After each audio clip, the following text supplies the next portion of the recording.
स्वागत है दोस्तों स्टडी फॉर यूपीएससी में। हम लोग टॉपिक इन न्यूज पढ़ रहे थे, उसका मई है और मई का पार्ट 2 है, मई 2025 का पार्ट 2।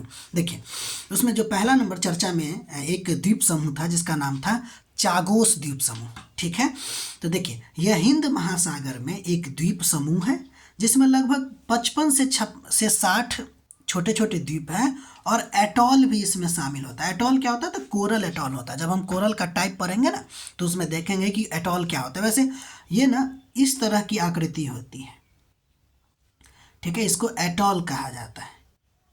एक तरफ से खुला हुआ ताकि इसमें समुद्र का पानी जा सके। अपने हिंद महासागर ये अंडमान निकोबार गलत बोल रहे हैं, मतलब कि लक्षद्वीप में आप लक्षद्वीप जो है एक प्रकार का एटॉल द्वीप है, आप ये बात याद रखिएगा। ठीक है, तो उसको हम लोग उस समय पढ़ेंगे। फिलहाल ये जो चागोस द्वीप समूह है इसमें इसका सबसे और महत्वपूर्ण द्वीप है जिसका नाम है डियागो गार्सिया। बहुत इंपॉर्टेंट है और ये चर्चा में भी था। तो चागोस द्वीप समूह जो है उसका सबसे महत्वपूर्ण द्वीप कौन है? तो डियागो गार्सिया है। देखिए यह एक महत्वपूर्ण अमेरिकी सैन्य अड्डा है। देखिए हिंद महासागर में है और अमेरिकी सैन्य अड्डा है ये। कौन? Diego Garcia. ध्यान दीजिए, शुरू में यह द्वीप जो था वो फ्रांस के अधीन था।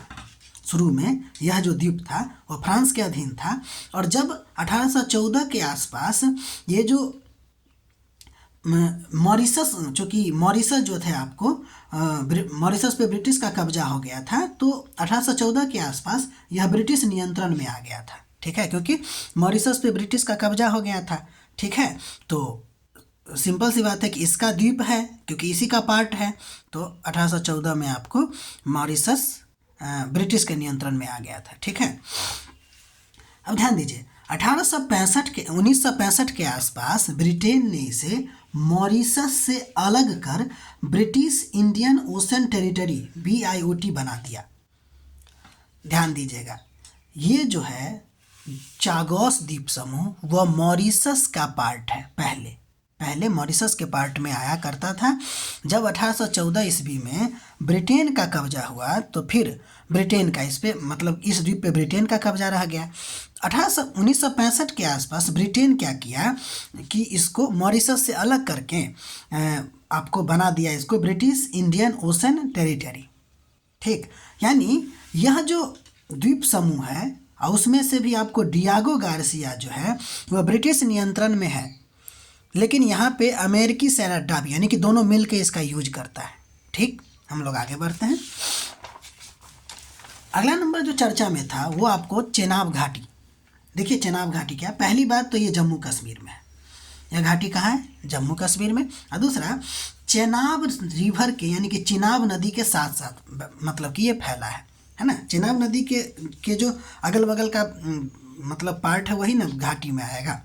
देखिए चेनाब नदी के बारे में थोड़ा सा जानकारी देख लेते हैं कि जो चेनाब नदी है ना वो दो नदियों के संगम से बना है।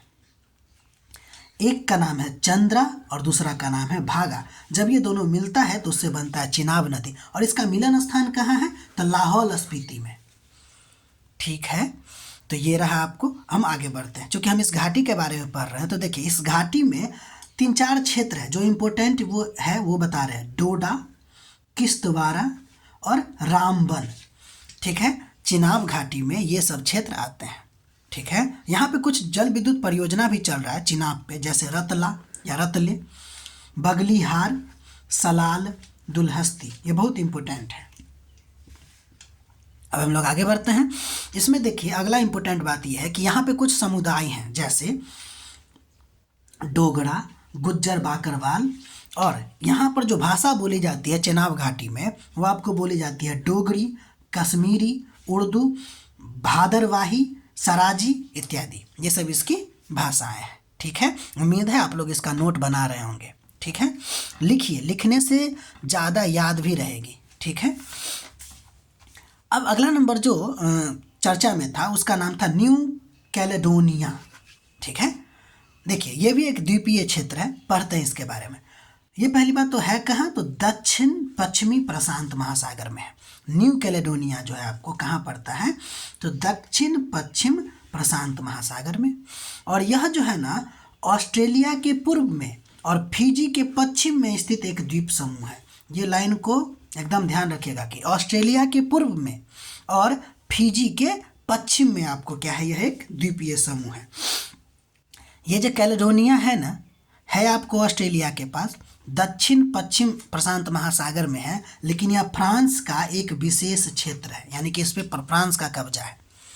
ठीक है, ध्यान दीजिए कि न्यू कैलेडोनिया जो है यूरोपीय संघ से संबंधित हो जाएगा। इसका मतलब है क्योंकि फ्रांस यूरोपीय संघ से संबंधित है तो न्यू कैलेडोनिया भी हो जाएगा। ठीक है ना। लेकिन यहाँ पे एक ट्विस्ट है। अगर मान लेते हैं कि ये जो न्यू कैलेडोनिया है वो फ्रांस का पार्ट है और फ्रांस यूरोपीय संघ का पार्ट है, तो इससे अंदाज़ा लग सकता है कि न्यू कैलेडोनिया जो यूरोपीय संघ का पार्ट है, लेकिन ऐसा नहीं है। ध्यान दीजिए, ये जो न्यू कैलेडोनिया है ना, यूरोपीय संघ से संबंध एक ओवरसीज कंट्री और टेरिटोरी यानी कि OCT है, यह यूरोपीय संघ का हिस्सा नहीं है। ठीक है, अब हम लोग आगे बढ़ते हैं। देखिए, यहाँ का जो मूल निवासी है उसका बोलते हैं कनक या कनाक लोग। ठीक है, ये निवासी जो है ना, यहाँ से आज़ादी होने के लिए, आज़ादी मतलब कि ये चर्चा में क्यों था, तो आप समझिए कि यहाँ ना स्वतंत्रता आंदोलन चल रहा है। ठीक है, ये लोग इससे आज़ाद होना चाहते हैं। देखिए, ये जो न्यू कैलेडोनिया है ना, वो दुनिया का लगभग 20 से 25% निकेल भंडार यहीं पर है, इसलिए इसका एक महत्व बन जाता है। ठीक है, ये आप लोग 4 पॉइंट 5 पॉइंट इसके बारे में ध्यान रखिएगा। अब हम लोग आगे बढ़ते हैं। एक भारतीय क्षेत्र में छत्तीसगढ़ का माडक या मडकू द्वीप चर्चा में था।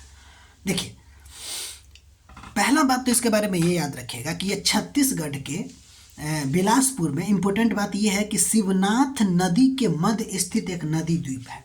तो ये जो मडकू या माडकू द्वीप है ना, वह छत्तीसगढ़ में शिवनाथ नदी के मध्य स्थित एक नदी द्वीप है।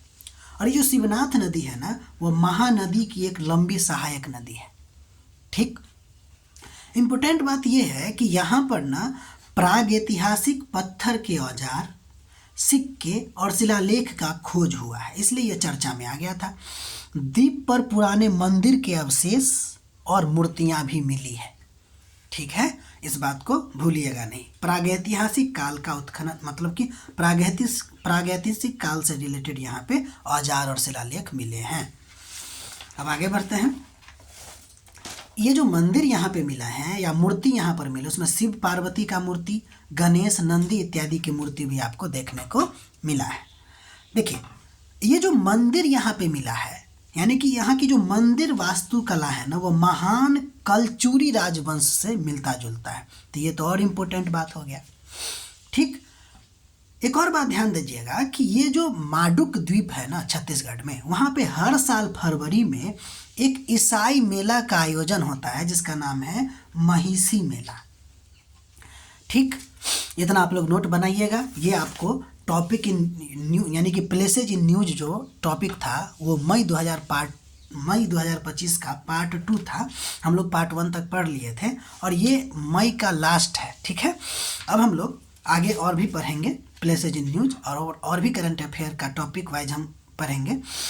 इतना अगर आप लोग को अच्छा लगा तो लाइक कीजिएगा, सब्सक्राइब कीजिएगा, नोट बनाते रहिएगा। और जहाँ कहीं भी अगर आप टेस्ट दे रहे हैं ना, तो उस टेस्ट में ये सब ढूंढने का कोशिश भी कीजिएगा कि ये सब मिल रहा है कि नहीं। ठीक है, मिलते हैं हम लोग अगले वीडियो में। अपना ख्याल रखिए।